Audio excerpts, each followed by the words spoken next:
Hello, everyone, and welcome to class. My name is Pascaline, and in today's class, we're going to be learning about 3D animation using Alice 3. All right, so here I have Alice 3.50. Now, the first thing that we need to learn to do is to learn how to select a blank slate. So, this is like we could call it like a background you can use or a scene which is the appropriate word that you can use. So you can select from the blank slate or you can select from starters. Starters has like colorful scenes or background. So most times for because this is a first lesson, so it's preferable to start with the blank slate. So I'm going to just select a blank slate, any blank slate of your choice. So I'm going to select room and I'll click OK. Now, this will prompt us to open what the Alice environment. So basically, Alice is not just used only for the 3D animation, it's also used for game animations. Animations created on Alice can be converted to a YouTube video. So you can actually convert your animation so it becomes live. So you can share the video so people can actually see the video. So another thing about Alice is a visual based application, visual based means that it uses more of a graphical interface. It's actually so yes, we have Alice opened and ready for learning. So here it's where we call it like the code editor or the code area. This is where you place your instructions. You drop your instructions here. And of course, this is where your blocks of the visual instructions, we call them blocks of instructions are. Now, here is what we call the scene. But before you can see that all I have is just the background, like there's this blank slate I selected. Now, the first thing we need to learn how to do is to set up the scene. All right. So I'm going to click on setup scene. And of course, we're going to see a new window.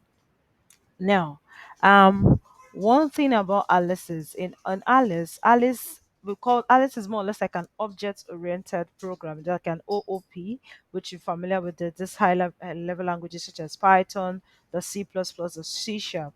Now, using Alice, the characters or actors on Alice are called objects. Okay, and Alice has in Alice objects have been placed in form in classes, okay, groups in classes. You know what a class is? So classes that contains people of similar or related attributes or behaviors.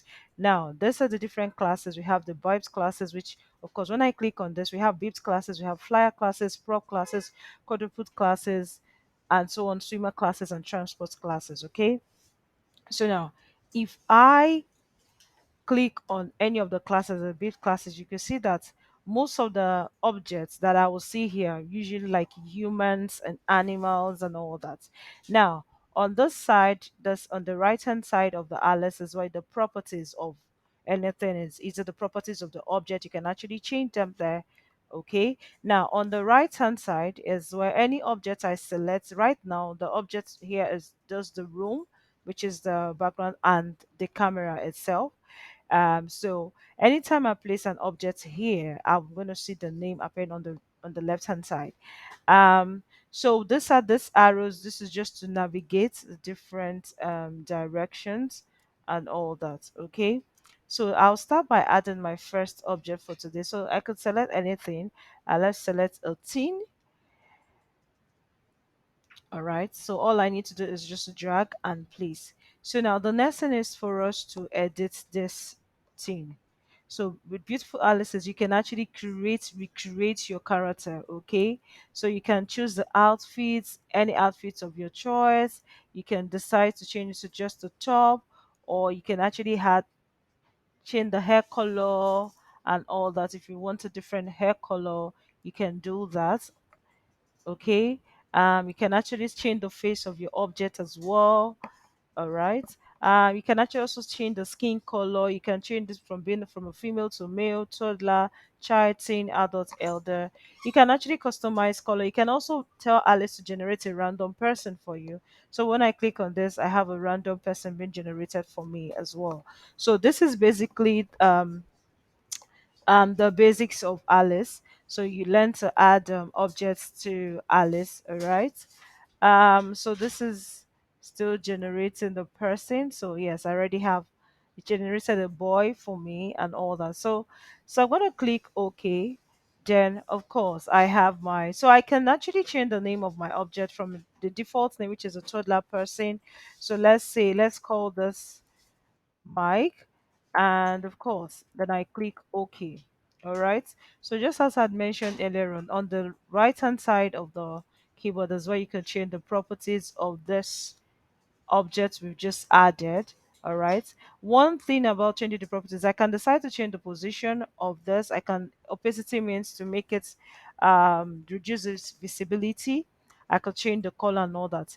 Now let me just teach you something unique. I'm going to be rotating this object to face a different direction.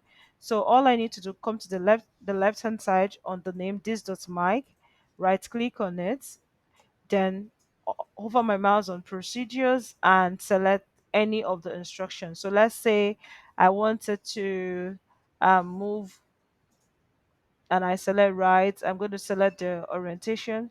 So when I do this, you can see that this has changed the position. So at this scene, I can decide or define how my object will look like. So let me add another object. Let's add a thing right here, and let's just change the hair with the and the clothes. Okay, let's just add something. So what I want to achieve is this. Okay, let's call this person silly. Okay, so the name of this object is silly, or character is silly. So now what I want to do is I want this young man Mike to face City. So both of them should face each other. Now remember what I did for Mike. So all I need to do, right click on Silly, select procedures, and change to that turn, or turn to face. So turn to face Mike. Can you see that? So now this is one way of doing this. Another way to do this, so let's say I want to change the direction of Mike. So I'm going to come here and select Mike. So if I hover my mouse, for instance, so I'm going to just come here and select mic. So, and I click on one shot. So the same thing, procedures, turn to face silly. So when I click turn to face silly, so you can see that mic and silly are facing each other. All right. So if, for instance, I want body, um, a particular body structure of mic to change, probably the eyelid, the head, and all that. So I can actually do this and make changes to that. So let's say it should turn its head to the right, and I'm going to select on head to the right, and I'm going to select the. So can we see that? So this is just a simple basic study of this. All right. So bye, and see you in the next class. Bye.